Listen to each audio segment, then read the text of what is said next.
Between my two failed IVFs, I radically changed my diet, basically going paleo. And after my second failed IVF, I could have looked at my 4-year journey at that stage and said it wasn't working. But I'm glad I didn't, because I eventually got pregnant naturally at the age of 36 after 8 years of infertility BS. Even though that second IVF was emotionally, physically, mentally, and financially really draining, I decided to look at it that I actually was succeeding, because the first IVF exposed that I had poor egg quality, and the doctors basically thought that explained my unexplained infertility. And they also told me there was nothing I can do to improve my situation. But my second failed IVF, we got 6 embryos that were viable enough to freeze.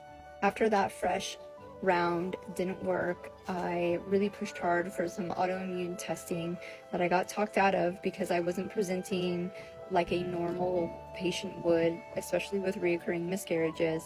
That exposed that I did in fact have high natural killer cells. When my first frozen embryo transfer with immune suppressing drugs ended in a miscarriage, I went back to the drawing board to see if there was something more that I can do on my end. Discovered by an elimination diet that I was actually highly intolerant to nightshades like tomatoes, paprika, aubergines, potatoes, peppers, things that were in my diet on a daily.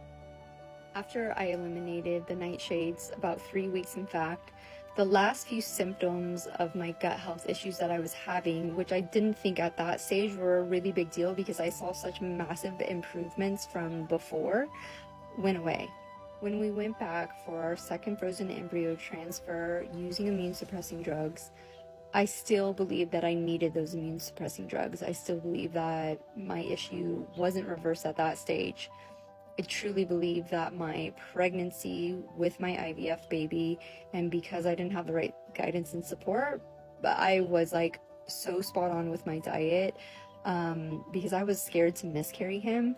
That gave my gut time to truly heal. I wasn't drinking alcohol. I had very low stress levels. Obviously, the stress of fertility issues went away. So a lot of things came into place to allow my body to get out of survival mode and into thrive mode. And because of various circumstances, my husband and I never tried naturally between the birth of my IVF baby and going back for our third and final frozen embryo transfer with the twins. And let me tell you, when I thought I was going to have twins, I mean, I thought I was going to have twins. Beyonce was pregnant with twins. I got double egg yolks. Like, all these signs were in the air that that's what was going to happen. I felt super confident that I had done everything that I could do physically and mentally. We had the immune suppressing drugs to like back us up if needed. And that one ended in an early miscarriage. And with hindsight, I can only be led to believe that the embryo quality wasn't good enough because we never got them genetically tested, because everything else was okay. And I know that it was okay because I got pregnant naturally 2 months after that miscarriage. So when it comes to diet, it's all about finding your personal food intolerances, being consistent as much as you possibly can, and adding in a wide variety to help boost the gut microbiome. If you download the free 3-step guide, this is going to get you started with the process of doing this for yourself through an elimination diet. And if you feel like this is the right path for you and you want more guidance and support, all 3 of my digital offers, this is the backbone of fertility food, fertility formula, and 6 steps to boost your embryo.